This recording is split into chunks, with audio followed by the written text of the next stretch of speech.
Wouldn't lovely to have your company in the next hour, one of the best-selling authors of all time, Lord, the remarkable Lord.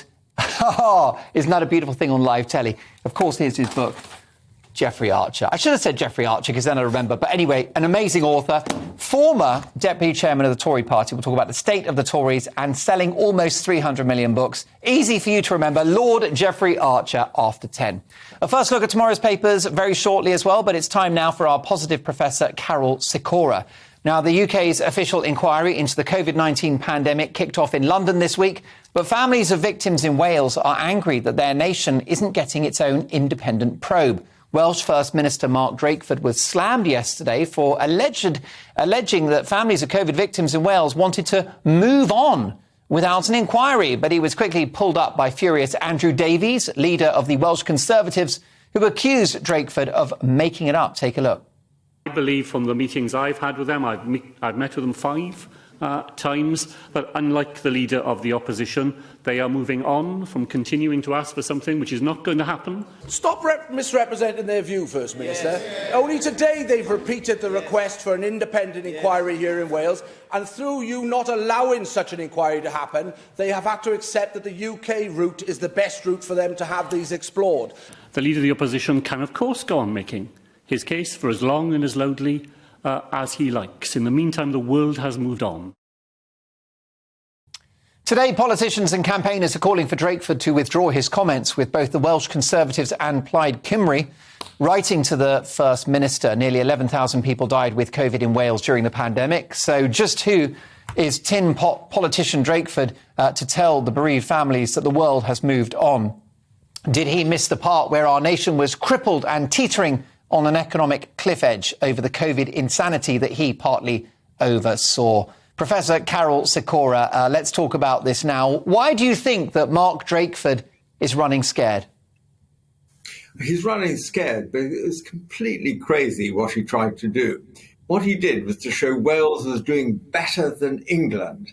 And this is absolute nonsense. He didn't have better advisors. There are no better scientists in Wales advising him. He just wanted to show that Wales could do what they wanted to do. A small country, independent. I remember vividly, we have a cancer centre in Newport. I'd go through the tunnel on the train, through the Severn Tunnel, and you had to wear a mask when you got out the other side. And people shouted at you if you weren't wearing a mask. Even though I come from England. And then, oh, even worse, that would get them really going. So if you said you were exempt, they had to shut up. And that's what I did in the end. But if you said, I'm from England, I don't wear a mask, they didn't like it. It was just crazy politics. And this guy, I mean, a tin pot politician, really a tin pot politician, of no value to anybody and costing a lot of money.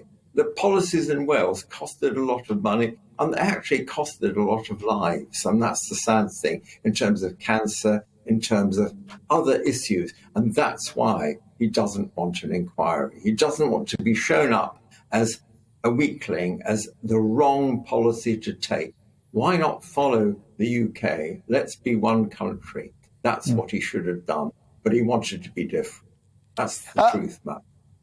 But, Karol, my concern is that inquiries happening elsewhere may not focus on the elephant in the room, and that's whether lockdowns were a mistake.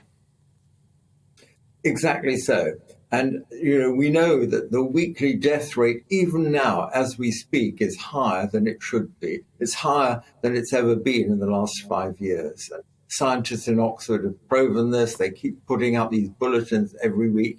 No one talks about them, but there's no doubt. And it's nothing to do with COVID. It's to do with the other things that COVID affected. The fact the NHS, whether it's in Wales or in England, it doesn't matter, moved over to COVID.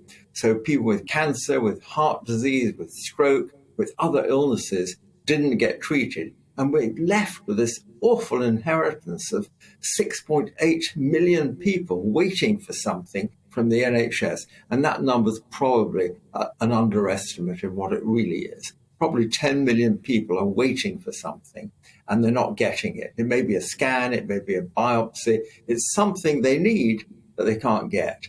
And that's going to create disease, unpleasantness for the next 5 years at least. Karol,